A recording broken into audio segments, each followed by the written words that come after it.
Bienvenue à vous sur Médian TV. Nous poursuivons notre programmation spéciale en ce jour spécial de Fête du Trône, un événement qui marque le 23e anniversaire de l'accession du roi Mohammed VI au trône, 23 ans de règne marqué des réalisations et par des avancées considérables sur tous les aspects de la vie politique et socio-économique et culturelle du Maroc. 23 ans de règne qui ont radicalement transformé le Maroc de l'intérieur, mais en ont également fait un acteur influent, crédible, respecté et en montée de puissance sur la scène diplomatique mondiale. Et en parlant de montée en puissance, c'est sûrement sur le continent que le Maroc s'est davantage affirmé ces 2 dernières décennies, une présence portée par la vision royale de développement des relations sud-sud gagnant-gagnant pour une Afrique qui se développe en faisant confiance à l'Afrique. Justement, c'est de la coopération entre le Maroc et ses voisins du continent que nous allons évoquer dans cette émission spéciale.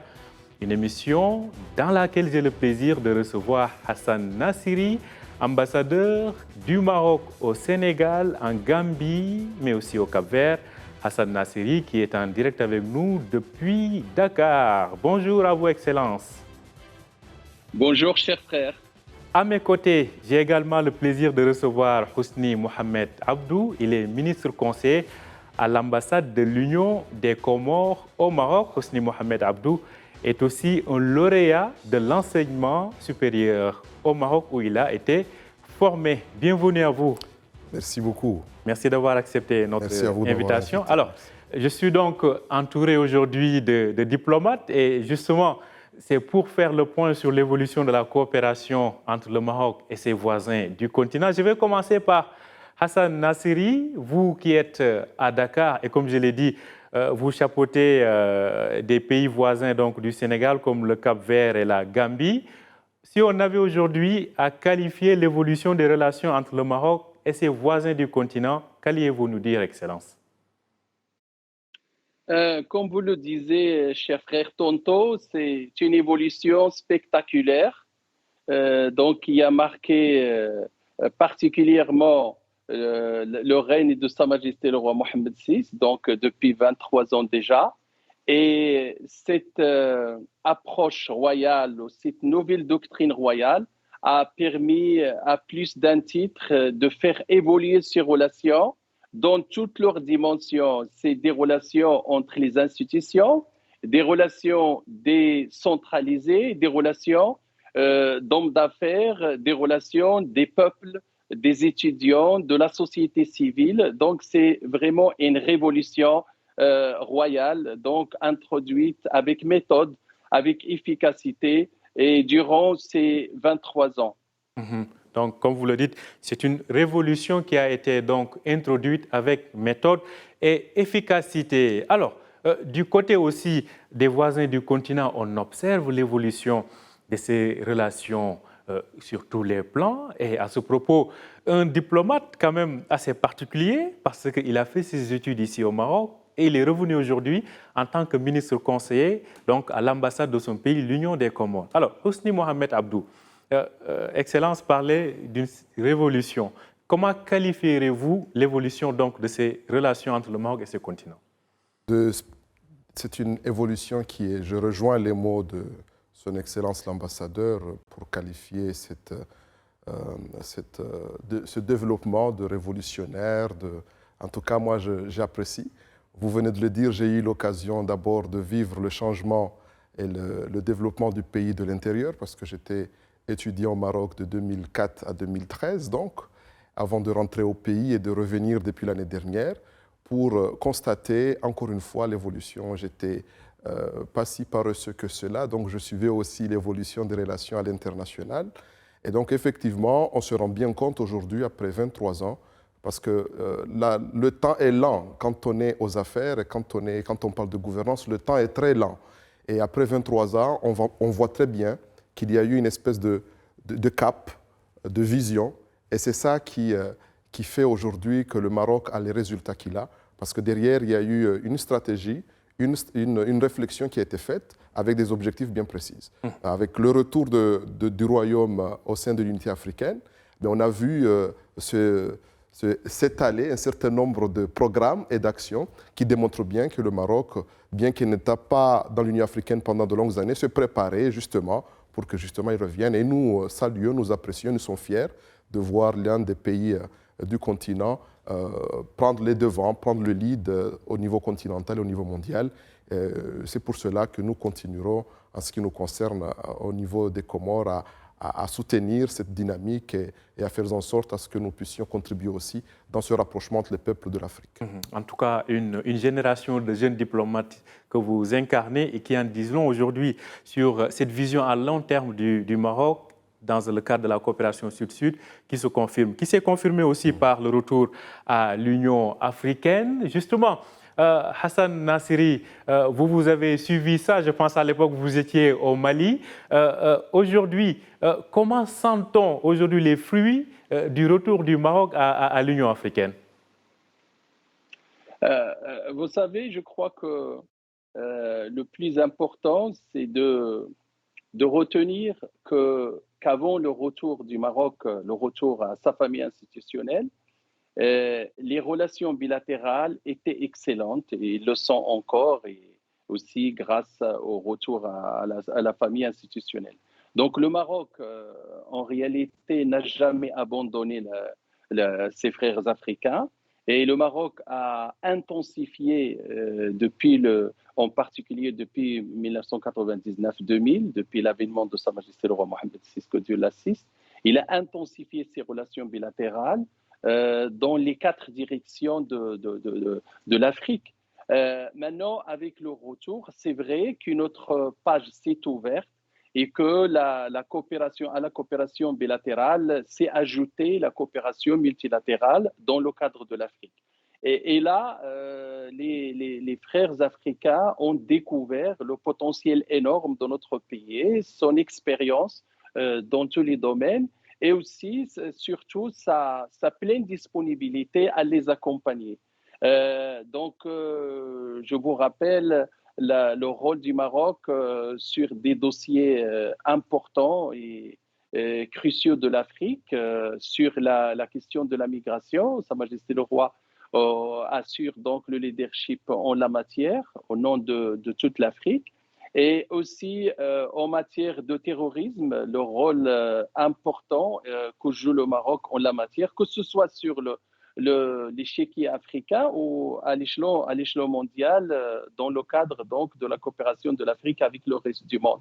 Mais aussi l'expérience du Maroc, c'est en matière de lutte contre la désertification, par exemple, ou bien la fertilisation des sols, ou des questions relatives en particulier au renforcement des capacités. Et vous avez un exemple vivant là-bas, notre frère comorien que je salue, qui est aussi le fruit de cette politique vraiment de partage, de solidarité et donc de complémentarité aussi. Donc, si je me résume, la coopération a bien été intensifiée avant le retour à l'Union africaine parce que, n'oubliez pas que nous étions aussi fondateurs donc de l'ancêtre de l'Union africaine, à savoir l'Organisation de l'Unité africaine. Donc, c'était à l'occasion donc de la conférence de Casablanca et tout ce qui s'en suit. Donc, c'est pour vous dire que nous avons pas abandonné l'Afrique, nous avons travaillé de manière bilatérale sur tous les plans, et puis avec le retour, ça s'est intensifié et nous apportons notre contribution donc pour permettre à l'Afrique de profiter des synergies régionales, pour permettre à l'Afrique de parler d'une seule voix dans le mondial, pour permettre à l'Afrique, comme disait Sa Majesté le roi Mohammed VI, que Dieu l'assiste, surtout de faire confiance à l'Afrique. Voilà. Donc, c'est surtout faire confiance à l'Afrique. Je crois que c'est la clé.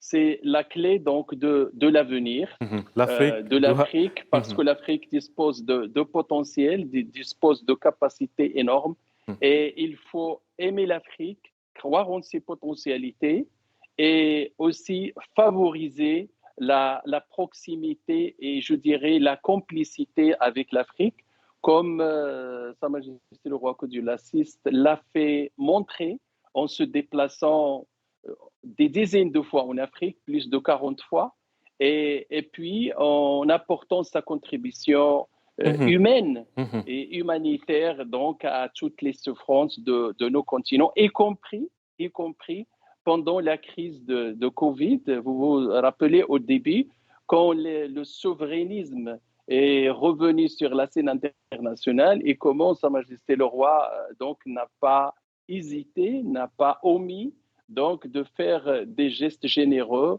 donc à l'endroit de nos frères et sœurs de l'Afrique. On va y revenir tout à l'heure. Alors, pour rester sur le retour du Maroc à l'Union africaine, Mohamed Hosni Abdou, le Maroc s'est montré par son agilité à rapidement ratifier certains traités et accords.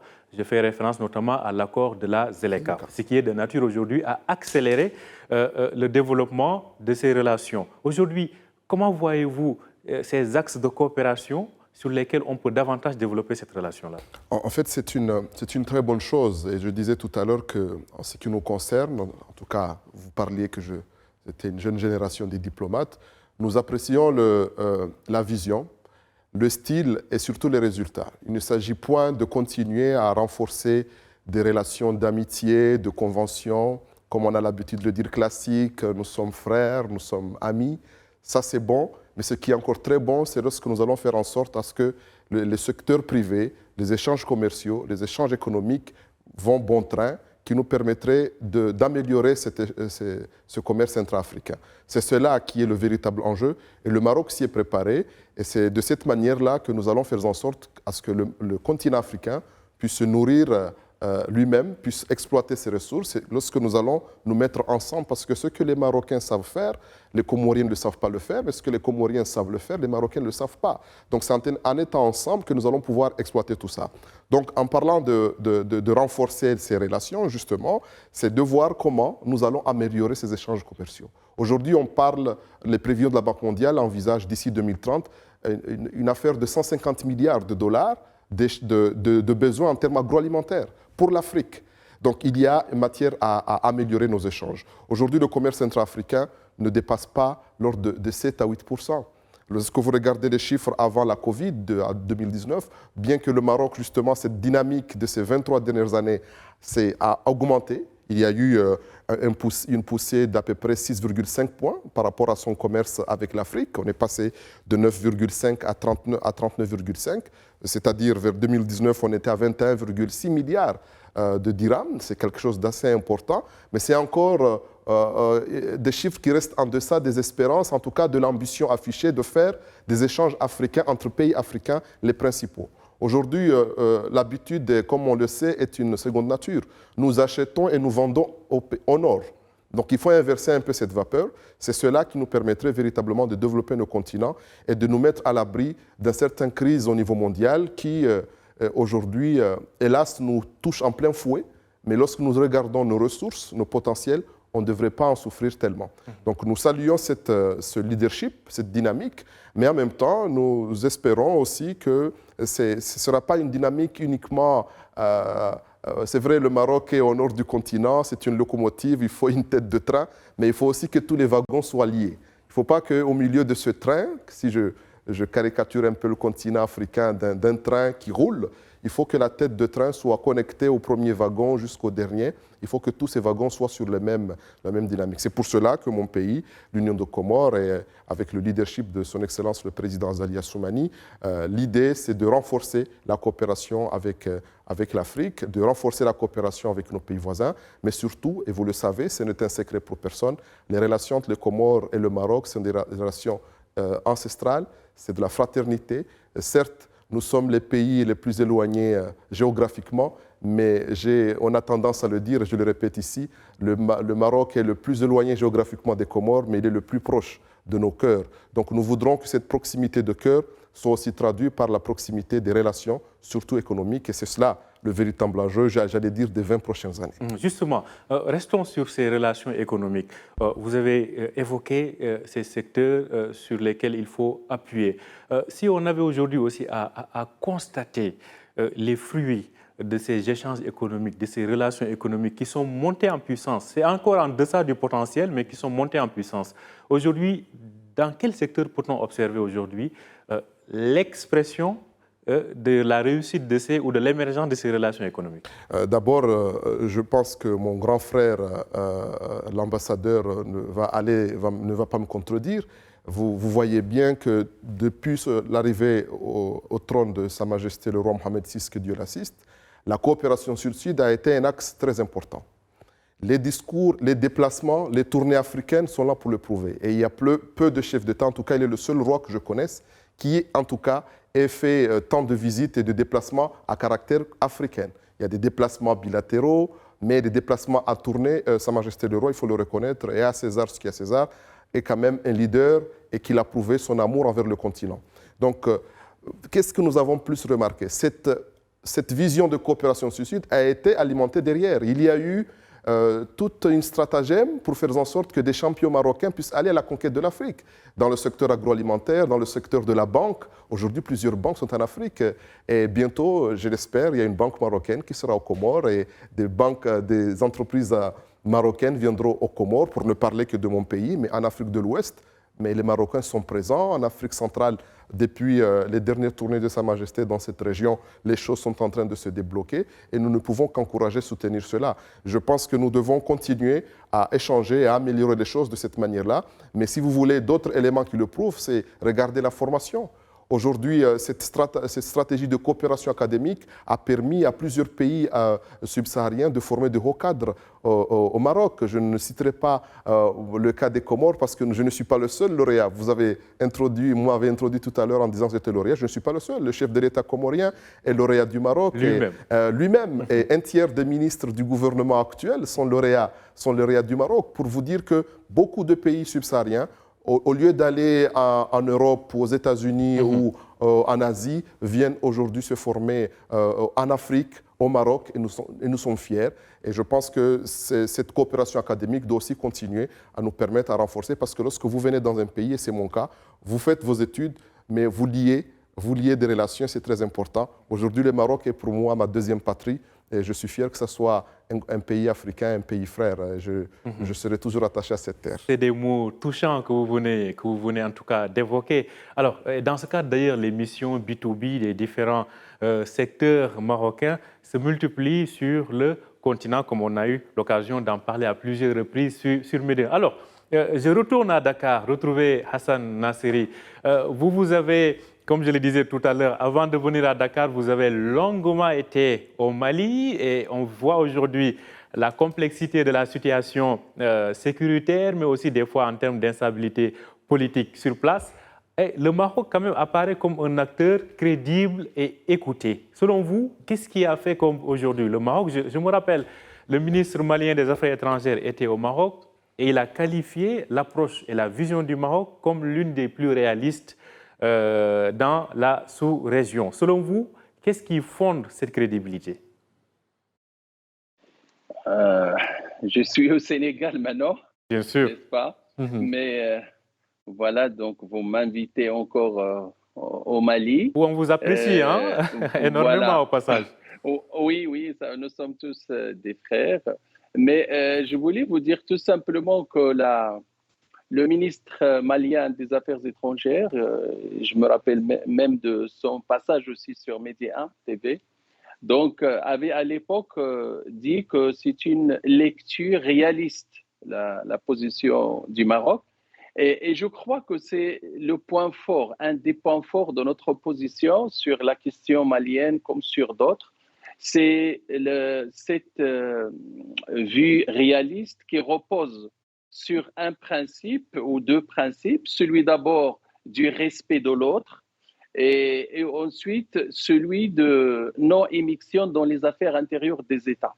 Donc pour nous, les Maliens quand même ont leur propre génie national qui à travers l'histoire a permis au Mali donc de se tenir en tant qu'acteur respecté et respectable. Et le rôle du Maroc, comme les autorités les plus autorisées l'ont exprimé alors, c'était donc de soutenir les choix des Maliens. De soutenir les choix des Maliens par respect et aussi par efficacité, parce que quand vous faites vos choix nationaux de manière concertée, vous avez toutes les chances de les réussir. Et puis, ça permet aussi de rompre avec les pratiques d'antan.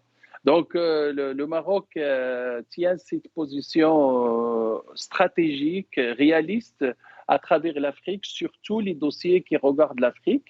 Donc, nous avons toujours procédé de manière à apporter notre contribution aux choix nationaux des pays et aussi à ne point intervenir dans les affaires intérieures des pays.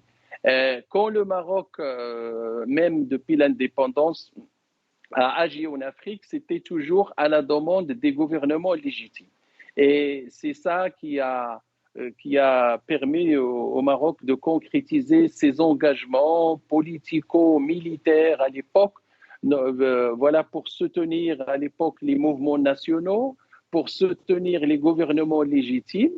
Et c'est un engagement qui date de l'indépendance et ça dénote justement de la continuité de cette politique avec un apport particulièrement pragmatique, celui donc de Sa Majesté le roi Mohamed VI, que Dieu l'assiste, qui a permis donc aux Marocains donc d'interagir de manière assez massive avec le continent africain à tous les niveaux et qui a permis aussi, qui a ouvert la porte vraiment à nos frères de tout le continent, comme en témoignent les communautés africaines donc installées au Maroc, que ce soit pour les études, pour les affaires ou même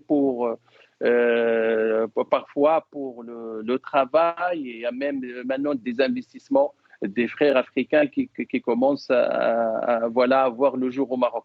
Donc, c'est le réalisme, c'est la proximité, c'est le respect de l'autre, c'est la confiance. Et puis, un autre principe introduit, c'est-à-dire le concept marocain a été enrichi par cette volonté de mettre l'accent, de mettre en avant le partenariat.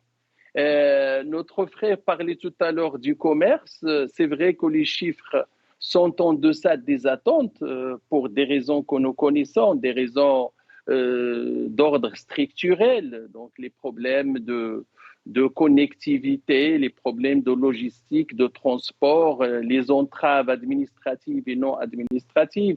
Mais ce qui est sûr, c'est que depuis des années, nous avons beaucoup évolué. Le commerce intra-africain a beaucoup évolué en chiffres. Ça montre quand même que les choses bougent. Et je crois qu'avec la ZLECA, donc nous avons encore bon espoir de voir ces chiffres s'améliorer de manière continue. Alors, oui, allez-y. Pardon, reste juste à dire que le plus important pour l'Afrique, c'est de croire en l'Afrique. Parce que quand Sa Majesté, le roi que Dieu l'assiste, disait l'Afrique doit faire confiance à l'Afrique, quand on regarde tout le potentiel existant sur cette terre d'Afrique, il y a pratiquement de tout. Donc, ça va des mines au potentiel agricole, au potentiel humain, la jeunesse, le savoir-faire. Il suffit de voir tout ce potentiel qui, par exemple, en termes de capacité humaine, voir les cadres de l'Afrique à travers le monde entier. Donc, le monde entier profite du savoir des Africains et de leur expertise. Donc, il y a de quoi être optimiste. Ce n'est pas pour conclure, mais c'est juste pour respecter le temps qui m'est... C'est une brèche que vous ouvrez, puisque aujourd'hui, l'intérêt pour l'ensemble des acteurs de cette coopération Sud-Sud, c'est de se retrouver dans des relations gagnant-gagnant. À ce propos, je me tourne à nouveau vers le ministre conseiller Mohamed Hosni Abdou. À ce propos, parce qu'on a reproché aux relations Nord-Sud du fait que c'est à sens unique. Il n'y a que pratiquement le Nord qui bénéficie davantage. Et peut-être c'est le cas aussi avec d'autres puissances qui sont en train de s'affirmer sur la scène mondiale. Pour qu'il y ait aujourd'hui des relations gagnant-gagnant, on parle de co-investissement, c'est-à-dire qu'il y ait des entreprises marocaines dans les pays d'Afrique subsaharienne, mais aussi l'inverse. À ce propos-là, qu'auriez-vous, selon vous, à suggérer pour qu'il y ait plus de co-investissement et de partenariat gagnant-gagnant? La première chose à suggérer, à soutenir, c'est ce que, encore une fois, mon grand frère ambassadeur Sinasseri vient de dire, c'est de se faire confiance. Parce que lorsqu'on parle d'investissement, on parle d'affaires, c'est d'abord une affaire de confiance. Personne ne vient faire des affaires avec quelqu'un ou dans un pays s'il n'a pas confiance avec cette personne ou à ce pays-là. Donc si on ne fait pas confiance à l'Afrique, personne ne viendra investir. Je disais tout à l'heure que nous avons l'habitude d'acheter et de vendre au Nord. C'est une habitude parce qu'on a été conditionnés, préparés. N'oublions pas que nous venons, ça fait qu'une soixantaine d'années que nous sommes sortis de la colonisation. Donc nous avons été préparés pour être des débouchés des marchés des pays colonisateurs. Donc le système qui était là, c'était ces pays-là comme étant des pays où nous allions acheter et vendre ce que nous avons de matière brute. Il faut inverser un peu cette vapeur. Il faut se faire confiance. Et pour se faire confiance, il faut donner l'occasion au continent, aux Africains de découvrir l'Afrique. Tout à l'heure, l'ambassadeur Nasseri évoquait aussi, il a ouvert une brèche, comme vous l'avez dit, sur les problèmes de ce commerce intra-africain qui est d'ordre logistique et structurel, logistique, transport, etc. Mais il y a aussi un autre frein, c'est la mobilité des personnes. Vous ne pouvez pas encourager les Africains à investir en Afrique s'ils ne peuvent pas se déplacer en Afrique pour découvrir ces potentiels et ces bienfaits. Donc il faut faire en sorte à ce qu'il y ait cette mobilité. Autant on parle de libre circulation des biens et des services, mais aussi des personnes. Si aujourd'hui j'ai une bonne appréciation de la dynamique marocaine, c'est parce que j'ai eu la chance et l'honneur de passer une bonne dizaine d'années dans ce pays. Et j'ai aussi eu l'occasion de visiter un peu plus le Maroc que tant d'autres, pour que je me permette aujourd'hui de donner des avis assez, je dirais, objectifs par rapport à ce que le pays fait. Mais cette chance n'est pas donnée à tout le monde. Donc il faut qu'il y ait des Marocains qui partent à la découverte de l'Afrique et qu'il y ait des Africains qui partent à la découverte du Maroc. Et cela va permettre justement à ce qu'il y ait ces investissements-là. Donc ça, c'est d'une part. D'autre part, il faut aussi que nous prenions ça, et ça, c'est une décision politique. Sa Majesté, que Dieu l'assiste, le roi Mohamed VI, a donné ce cap-là. Il faut qu'on fasse confiance à l'Afrique, il faut qu'on investisse en Afrique. Les Marocains et le Maroc s'engagent dans cette dynamique. Il faut qu'il y ait un feedback, comme on dit, et le feedback, il y est. Mais je le disais au début de l'émission, que le temps est long, le temps de la gouvernance est long, il faut l'observer dans quelques années. Notre espoir et notre rêve, c'est que dans 20 ans, dans les 20 prochaines années, on puisse justement voir les résultats de toute cette bonne volonté des politiques engagées par nos chefs d'État respectifs. Son Excellence Azali Assoumani, président de l'Union des Comores, le dit, n'arrête pas de le dire. Il faut qu'on arrête de croire que d'autres personnes viendront nous aider. Les Comoriens doivent s'aider eux-mêmes avec le soutien d'un certain pays amis et frères, notamment le Maroc, et nous devons croire en nous-mêmes. Donc il faut s'engager dans cette dynamique-là, et nous voyons que ça ne va payer. Vous l'avez dit tout à l'heure par rapport aux bienfaits, aux ressources que nous avons. Chez nous, au Comores, on a une adage qu'on dit, lorsqu'on voit quelqu'un qui est bien loti, mais qui vit dans des problèmes, on dit qu'il a été maudit. Donc on a l'impression qu'à un moment donné de l'histoire, les autres membres de ce globe se sont réunis quelque part, et ils ont fait un doigt pour maudire l'Afrique. Et il faut qu'on désacralise ce doigt-là. Il faut qu'on fasse un autre doigt. Ce n'est pas une fatalité. Et ce n'est pas une fatalité. Il faut qu'on prie, qu'on fasse, on enlève cette sorcellerie, parce qu'il n'y a pas raison de croire à cette affaire-là. On a beaucoup de richesses et il faut qu'on croie. Et il n'y a aucune raison qu'il y ait encore la famine en Afrique, qu'on ait des problèmes, on importe tout au nord.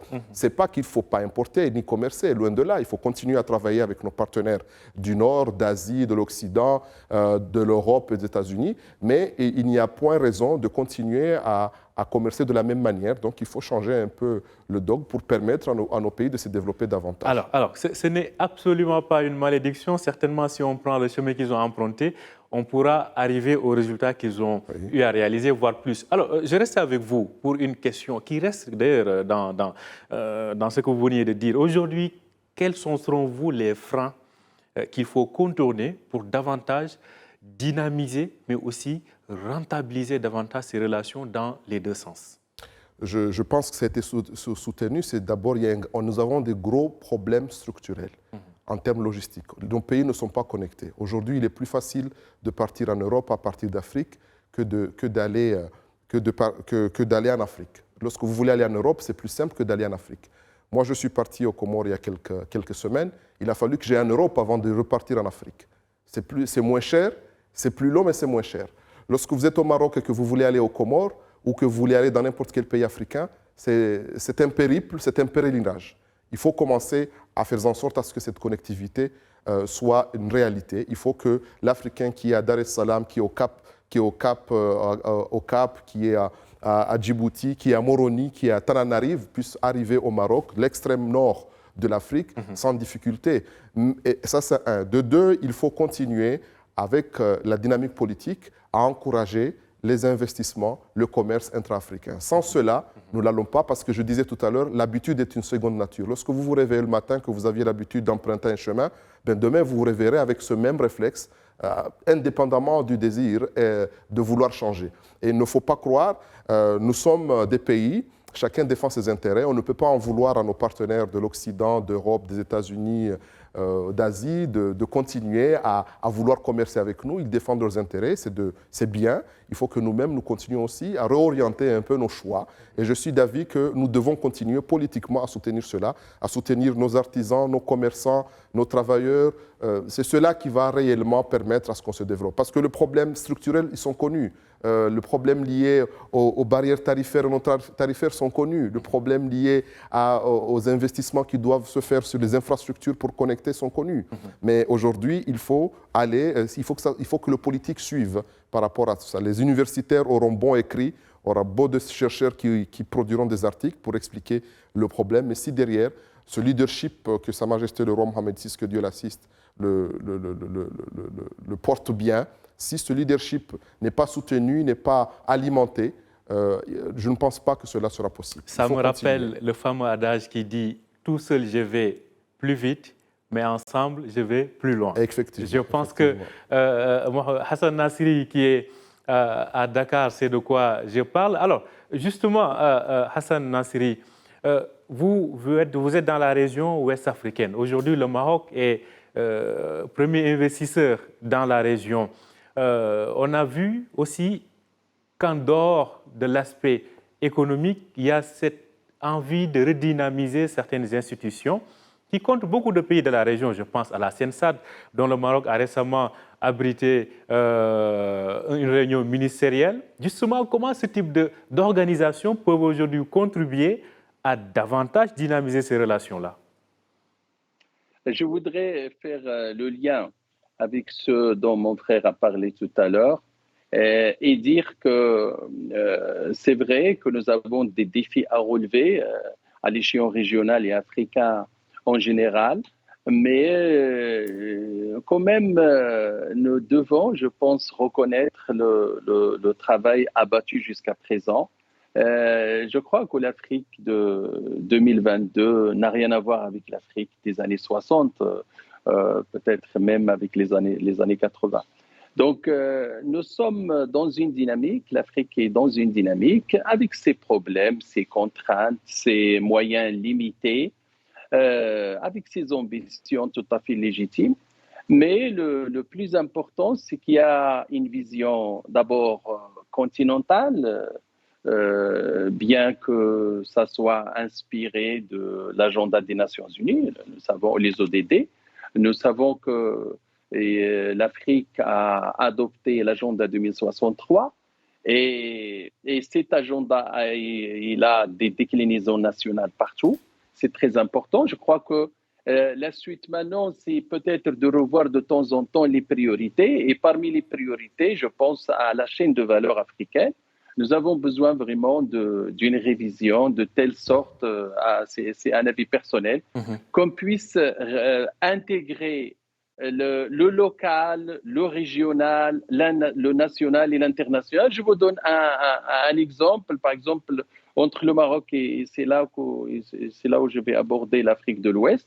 On parlait depuis longtemps de la route au lac Tanger-Lagos. Donc, imaginez maintenant que demain, si on arrive à évoluer sur la question, à réaliser par exemple le pont de Rosso entre le Sénégal et la Mauritanie. Un pont en construction? Voilà, en construction, avec des fonds internationaux, vraiment des bailleurs qui n'ont pas hésité, vu l'importance du projet. Donc, nous aurons vraiment une connectivité extraordinaire avec l'ensemble de la région et au-delà. D'une part. D'autre part, imaginez si demain on arrive à réaliser une interconnexion électrique, qu'est-ce que ça va produire comme dynamique, même dans les zones les plus lointaines, les plus comme les Sénégalais l'appellent, l'accès universel. Donc, c'est vraiment, ça donne un accès universel aux régions les plus lointaines. Imaginez demain si le gazoduc, par exemple, Nigeria-Maroc se réaliser, qu'est-ce que ça va donner comme dynamique, comme impulsion au développement dans la zone. Donc, je crois que nous aurons tout intérêt dans les années à venir à mettre en place une chaîne vraiment bien maîtrisée, une chaîne de valeur bien maîtrisée en amont et en aval, et qu'on puisse vraiment préparer une plateforme pour l'investissement, pour l'enseignement, pour le renforcement des capacités, etc.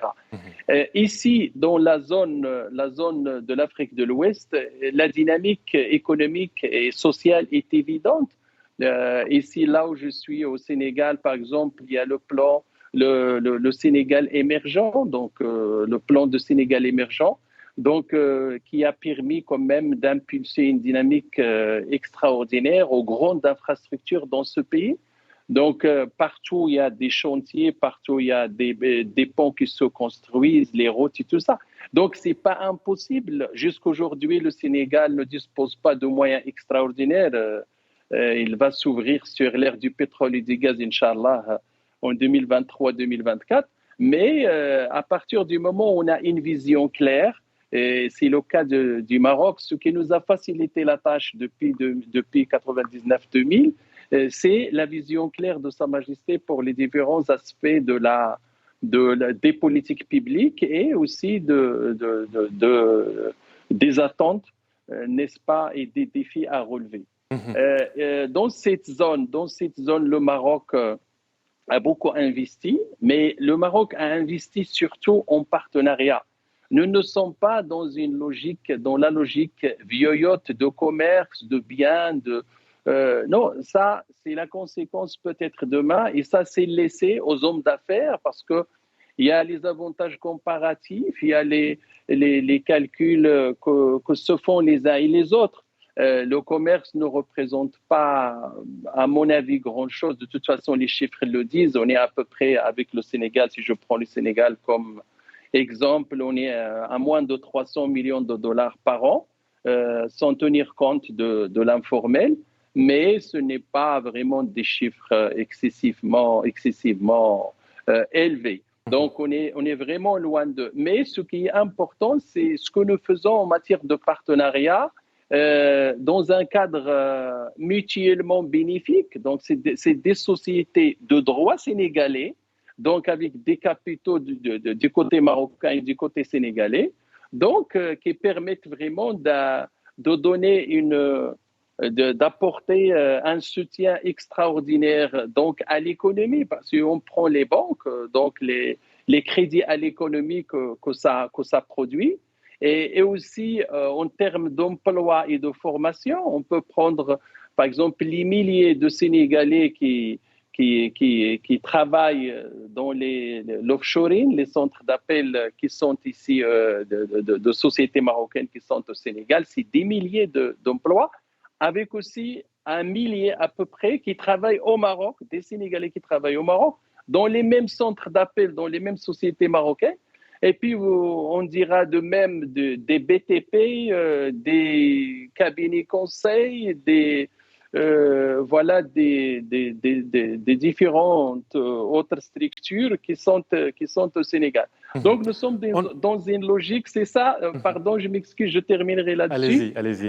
La particularité de l'approche marocaine, il se trouve là.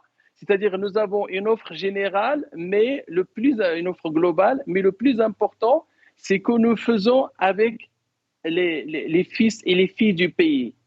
Et nous partageons avec eux. Donc, on se comporte vraiment comme dans le cadre d'une seule famille. Donc, ce n'est pas un paternalisme, nous ne dictons rien, nous n'imposons rien. Et puis, comme j'ai retenu dans un discours royal, assez rapidement, Excellence. Je crois, oui, je terminerai là-dessus. Je crois le discours royal du 20 août 2016, je pense. Donc là, Sa Majesté a dit texto que nous ne faisons rien si nous n'assurons pas d'avance que c'est bénéfique à nos partenaires. Ça, c'est extraordinairement, ça a été extraordinairement apprécié partout. En tout cas, cela illustre encore une fois le fait que l'impératif est mis sur le gagnant-gagnant. D'ailleurs, c'est ça qui constituera le point qui va propulser davantage ces relations dans le futur. En parlant de ces aspects bilatéraux, je me tourne vers Mohamed Hosni Abdi. Alors, vous avez étudié au Maroc, vous avez vu évoluer cette coopération bilatérale entre votre pays. Aujourd'hui, vous êtes là en tant que diplomate. Quand même, il faut le saluer, c'est une carrière extrêmement spéciale, hein? On ose le dire. Vous avez été étudiant ici. Aujourd'hui, vous représentez votre pays ici. Vous dites que votre président aussi a étudié au Maroc, mais ça reste si spécial pour nous de vous avoir parce qu'aujourd'hui, comment, selon vous, on peut dynamiser, si on prend le cas de votre pays, l'Union des Comores, cette coopération entre Rabat et, si je ne me trompe pas, Moroni. Voilà. Au risque de me répéter, il faut d'abord derrière une volonté politique. Et en ce qui concerne ce qui ne manque pas. Oui, voilà. Effectivement. En ce qui concerne les Comores, Son Excellence le chef de l'État l'a répété, la volonté est axée. Il y a un cap qui est donné, c'est le plan Comores émergent à l'horizon 2030. Dans ce plan, il y a un certain nombre de programmes. Et dans ces programmes-là, nous voyons bien que la part de Lyon devrait revenir à des partenaires bilatéraux, notamment des pays africains. Et nous sommes très heureux de réitérer encore nos remerciements au Royaume du Maroc, à Sa Majesté le roi Mohamed VI, que Dieu l'assiste, de toutes les bonnes volontés, les engagements, le soutien qu'ils nous apportent. Nous avons, sous l'égide du chef de l'État Azali Assoumani, une conférence des partenaires a été organisée en décembre 2019 à Paris pour ce plan Comores émergent. Et le Maroc constituait le plus grand des contingents des partenaires qui étaient venus. Quelques semaines plus tard, une grande mission était à Moroni pour justement voir comment ces engagements du Maroc allaient justement être concrétisés. Ce qui rejoint ce discours que Son Excellence l'ambassadeur citait, que Sa Majesté a dit, qu'il ne faut s'engager que quand on est sûr que c'est quelque chose qui peut être bénéfique et qui est réalisable. Et effectivement, si ce n'est la pandémie Covid-19 qui a démarré au début de l'année 2020, nous aurions entamé un certain nombre de choses avec le Maroc. Et aujourd'hui, maintenant que la pandémie qui semble être maîtrisée, je suis heureux de vous annoncer que la dernière visite de travail du ministre de l'économie ici au Maroc, à Rabat et à Casablanca, augure une nouvelle ère de coopération économique qui sera lancée d'ici la fin de cette année, justement dans le cadre de la mise en œuvre de ce plan Comores émergent, dont le Maroc s'est engagé à accompagner les Comores. Je disais tout à l'heure que la volonté politique devait y être, mais aussi faciliter les échanges. Et donc nous avons signé lors de notre première grande commission mixte qui a eu lieu à Dakhla, et c'est une première, à Dakhla, entre le Royaume et les Comores, plusieurs accords sectoriels qui nous permettent justement de poser le cadre pour faciliter justement ces échanges dans le domaine des investissements, au niveau fiscal, au niveau commercial, pour justement nous permettre de faciliter encore et de booster ces relations. Je disais tout à l'heure que je revenais d'une mission à Moroni, et dans cette mission justement, on était en train de nous organiser pour que justement nous puissions ouvrir les portes, et n'ont jamais été fermées de toutes les manières, au secteur privé marocain qui, je disais tout à l'heure, une petite première délégation m'avait accompagné dans cette mission et d'autres délégations vont suivre. Donc je voudrais saisir cette occasion, puisque nous venons de fêter l'Aïd el-Kabir il y a quelques jours, pour vous rappeler que les relations entre le Maroc et les Comores ne date pas d'aujourd'hui. Il date de l'époque où Sa Majesté Feu Mohamed V a été en exil à Antsirabé à Madagascar. Et justement, parce que si ma mémoire est bonne, il a été justement déporté la veille de l'Aïd el-Kabir. Donc, prenons cette occasion pour nous rappeler de nos morts et de prier que leur âme repose en paix, qu'il s'agisse de Sa Majesté Feu Mohamed V comme Sa Majesté Feu Hassan II, que Dieu les agrée dans leur paradis. Et pour vous dire que c'est à partir de ce moment-là, à Antsirabé, où une communauté comorienne, puisque Madagascar c'était à côté, avait rencontré Sa Majesté, que les liens ont commencé. Donc aujourd'hui, encore une fois, nous voulons aller au-delà de cette fraternité, de ce soutien qui est déjà acté. Il n'y a plus rien à démontrer à ce sujet. Et pour pouvoir ouvrir cette ère, moi je reste confiant. Ce n'est pas parce que je suis économiste de formation.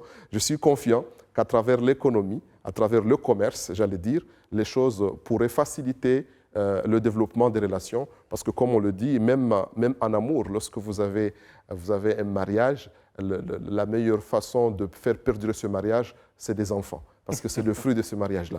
Donc les meilleures relations qu'on puisse avoir entre les pays, ce ne sont pas uniquement des conventions de bonne volonté qui sont signées, mais les fruits, justement, c'est ces échanges commerciaux, parce que là, nous mettons la main ensemble, nous mangeons ensemble, ça c'est une très bonne chose, et nous sommes fiers et contents de voir que c'est une dynamique qui est soutenue de part et d'autre. Alors, il nous reste à peine 3 minutes pour terminer cette émission, et probablement on va la terminer à Dakar. Hassan Nassiri, au Sénégal, quels sont aujourd'hui, pas que le Sénégal d'ailleurs, Cap-Vert et Gambie, quels sont les axes à développer assez rapidement? Assez rapidement, il faut consolider les acquis déjà et il faut peut-être revisiter certains accords. Et sinon, il va falloir renforcer encore les interactions, renforcer donc les capacités et renforcer tout ce qui est partenariat. Je crois que l'avenir, c'est pour les partenariats et les partenariats dans tous les domaines. Tout ce que nous avons réussi au Maroc, nous le partageons généreusement avec nos frères ici et ailleurs d'ailleurs. Et ce que les frères aussi ont réussi sur place, parce qu'il y a une expérience dans ces pays-là, une expérience assez intéressante au Sénégal, en Cap-Vert, en Gambie et au Cap-Vert. Et aussi, il faut qu'on puisse s'en inspirer. Je crois que la confiance est là. Je crois que nous avons une base très importante en termes culturels, en termes de proximité humaine, en termes historiques. Et aussi, nous partageons des valeurs aussi très importantes. Et je crois, au-dessus de tout, nous avons la caution symbolique et morale donc, de Sa Majesté le Roi, qui est respectée, qui est bien écouté dans cette zone-là et je crois que nous avons avec cela, nous avons des leviers et la confiance mutuelle et je crois qu'avec cela, nous irons, Inch'Allah, plus loin. Je terminerai. Allez-y, Excellence. Cette fois-ci, c'est vrai, cette fois-ci, je vais terminer. Allez-y. Donc, nous avons quelque chose de très important, c'est que nous partageons les ambitions en termes d'émergence. Donc, nous partageons ces ambitions et il suffit donc de mettre en synergie nos forces pour aller de l'avant, Inch'Allah.